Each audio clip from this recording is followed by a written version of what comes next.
የኻሊድ አይነት አስተሳሰቡ የረቀቀ ግለሰብ እስልምና ከሱ ይሰወራል እንዴ? እስልምና እኮ የምጡቅ ሰዎች ሃይማኖት፣ እውነትና ሐቅን ለሚፈልጉ ሰዎች መረጃው የጠነከረ ዲል እኮ ከኻሊድ ይሰወራል እንዴ? ከዛ ማስከተሉና የኻሊድን ልብ የሚነካ መልእክት ሰጡት። አይ ኻሊድ ምን ነው ይሄን የጦርነት ችሎታውን እኛ ጋር ሆኖ ጠላት ላይ ቢያረገው ምን ነበር?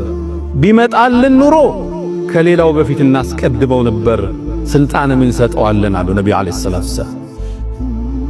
ወሊድ ወንድሙ ይህን ሲሰማ በነብዩ አፍ መሰማቱ የኻሊድ ስም ደስ ኻሊድን ፈለገው፣ አላገኘም። መካን በሶስተኛው ቀን ለቀው መውጣት ነበረባቸው። መካን ለቀው ሲወጡ ደብዳቤ ጻፈለት።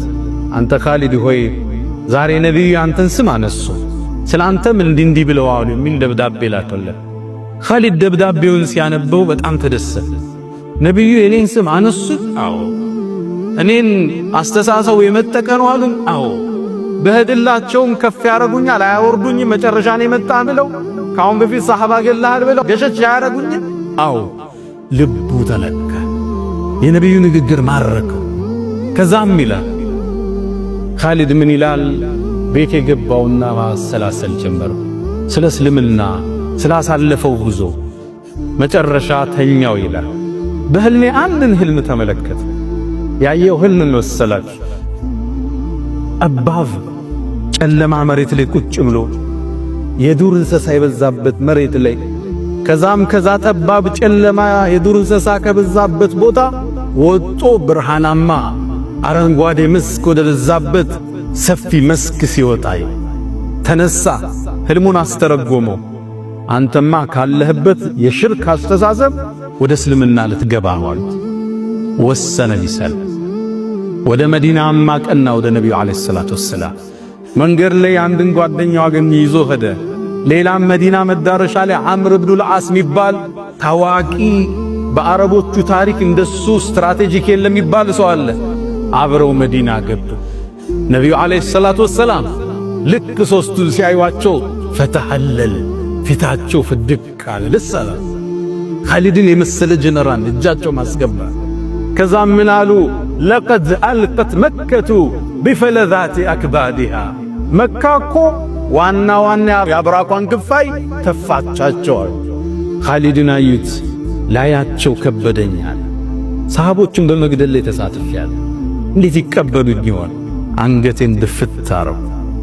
ከዛም ነብዩ አለይሂ ሰላቱ ወሰላም ፊት ቆንኩና የአላህ መልእክተኛ ከአላህ ውጭ የሚገዙት ጌታ እንደሌለ አንተም መልእክተኛው መሆንህን መሰክራለሁ አልኳቸው። ነብዩ መጡና አቀፍ አረጉኝ አለ ሰለላሁ ዐለይሂ ወሰለም። ፍቅር መስጠት የሚችሉ አመራር የሚችሉ ነብይ ናቸው። ሰው አቧራውን አርግፎ ሲመጣ እንደ አዲስ የሚቀበሉ አመራር ናቸው። ከዛም ያዛቸውና የአላህ መልእክተኛ አላት፣ እኔን አላህ ያሳለፍኩትን ይምረኛል እንዳላቸው። ለሰሃቦች መገደል ሁሉ እሱ ሰበብ ነበር። ያ ኻሊድ አታቅም እንዳሉት እስልምና ወደ በሩ ስትገባ ያለፈውን ወንጀል እንደሚጠርግ አታቅም እንዳለ ደስ አለው። ከመስጂዱ ወጣ፣ እስልምናው አማረ።